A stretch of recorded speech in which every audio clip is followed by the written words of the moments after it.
This video demonstrates how to make quick bread buns in the oven. It is suitable for 1-hour lessons as the oven is not preheated or the dough left to prove. The traditional method requires the dough to prove. This adds additional time, an issue for shorter lessons. There are many types of ovens used in schools. Become familiar with the ovens in the food room. Check that shelves are set at the right height in the oven. As this is a quick method, no preheating is required. This is unusual for bread recipes. Sift flour and salt into a bowl, tapping the side of the sieve gently. Then add the sugar. Add yeast and stir everything together. Add oil to warm water, then pour some into the flour. Mix with a spoon at first, and then use one hand to bring everything together as a dough. Use the other hand to hold onto the bowl. If the dough is too dry, add a little more water. If it is too sticky, add a little more flour. Remind pupils to weigh and measure ingredients correctly. Water could be from the hot tap or a boiled kettle. However, the water must be warm, not hot, as this could kill the yeast. Ensure that flour is provided in dredgers, or a little is provided in small pots with a spoon. Pupils should not sprinkle from the bag to avoid a mess, or use their hands for hygiene. Mix everything together to form a soft dough. Knead the dough for 10 minutes. You may need to sprinkle a little flour on the work surface if the dough sticks. Don't add too much, as this will make the dough dry. If possible, get all pupils to start kneading at the same time.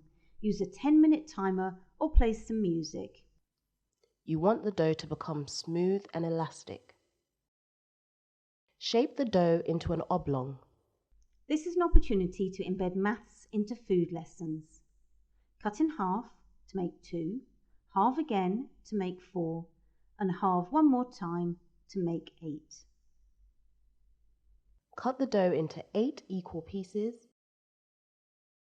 Shape each piece of dough into a bread bun. Then arrange the buns in a lined baking tin. Ensure that baking tins are lined in advance. Lining reduces the time at the end, clearing away. Place one in the middle and the others around the center, like petals on a flower. Glaze with milk, or you could use beaten eggs. Make sure pupils use a pastry brush. Pupils could add other toppings, such as poppy or sunflower seeds.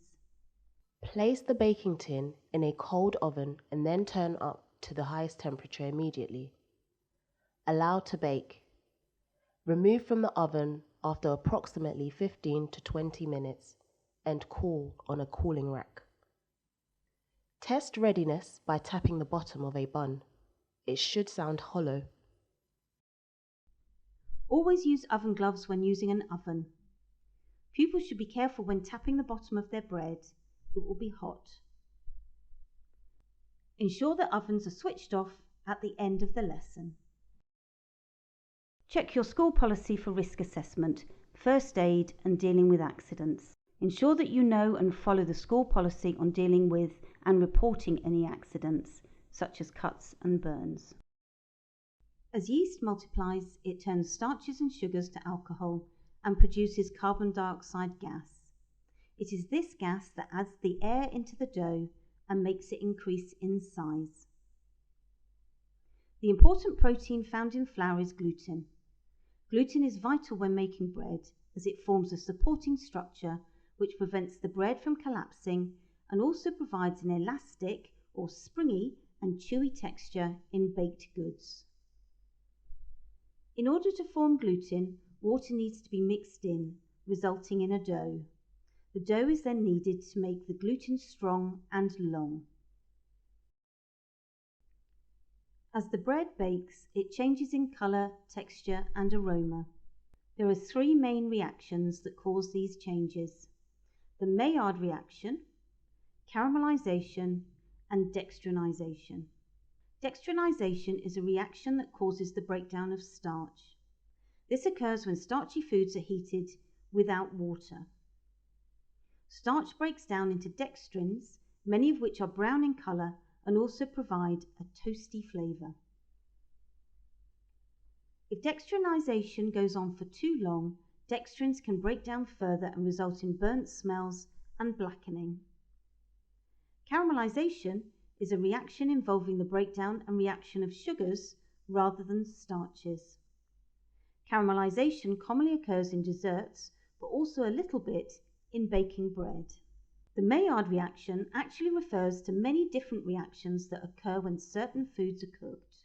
The reactions start when amino acids, the building blocks of proteins in food, react with a reducing sugar. As the Maillard reaction continues, multiple different complex molecules are produced. Many of these are brown and contribute to the colour of the bread. The distinctive aromas of freshly baked bread are largely because of the Maillard reaction. Top tips. Check that ovens are not preheated when making this quick bread bun recipe, as the bread must be placed in a cold oven. Have baking tins pre-lined. Use a 10-minute timer for kneading the bread. The cold oven method could be used for other bread products such as focaccia and Chelsea buns.